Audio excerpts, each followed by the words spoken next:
purpose of my speech today is to inform you on freestyle water ski jumping and some of the aspects of it. The first thing I'd like to talk about is the equipment. I brought three things here. First thing is the helmet. The helmet, this is a 1980s model. I like the retro style because, I don't know, it's just something that I've always liked, the football strap. The newer styles just have a clip that go underneath your head.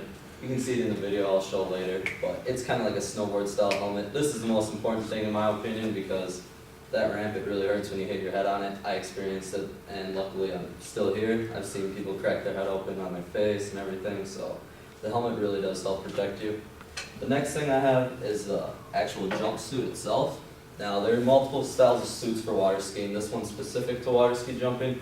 And first thing is the padding up here. This is the flotation that keeps you above water. And then the biggest thing is the butt padding, because when you come down like 6 feet in the air, going over 30 miles an hour and you hit the water, you're gonna want some protection because some bad things can happen, trust me. The next thing is the leg padding here. It's not really too thick, but it's just enough to protect you from cuts and scrapes. I've seen people jump without it. I've jumped without this suit, and trust me, you get a lot of cuts and bruises from it. The final thing I'd like to show you is the ski itself. Now, this ski is a single ski. You can ski on 1 or 2 skis. The single ski has both boots, so you can put both your feet in. This is a 68-inch ski. They range from 68 to 72 inches. The bottom of it is a nice flat, smooth surface that rides right up the ramp, and you can get some cuts and dings in it, but usually if the ramp's nice and smooth, it'll ride pretty nice. The bottom of the ski actually has a single fin. You can use 2 to 3 fins, but usually you'll see a single fin is the most common. It's not too much where it'll actually throw you off on the ramp, but it's enough to keep you stable in the water. The next thing I'd like to talk to you guys about is the actual tricks itself that you guys can do. The first trick is just a basic ride over jump, and that's just where you go off the ramp and you land and ski away. The next trick is the helicopter spin. This is once you start to kind of master the ride over and you're ready to do something a little more daring.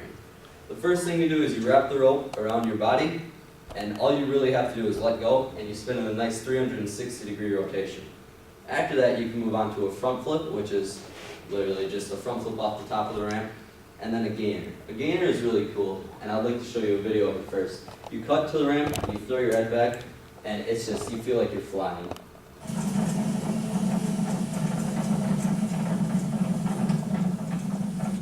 That video is actually of my brother I took this summer. He just got back from Texas when we took that. He's a professional freestyle jumper, and so there's a lot of aspects that you can go to after that. Going in this video, he was about 34 miles an hour. Different speeds come at different levels of experience. Usual one's about 24 miles an hour when you're just getting started. And the rope he uses is about 65 feet back. Now with freestyle jumping, as I mentioned, there's a professional tour of it. There's also a state, regional, and national tournament. The competition itself consists of 3 jumps. Your best 2 are scored, and they're scored off of their degree of difficulty, which is a DOD, your execution, which is if you ski away, and if you stick the jump or butt dunk, and then the crowd appeal. Now this is really cool because the crowd really gets into it, and people really look forward to these competitions. There's a lot of hard things, but once you start to master it, freestyle water ski jumping is really fun, and it's something that I enjoy doing every summer. Thank you, and that is all.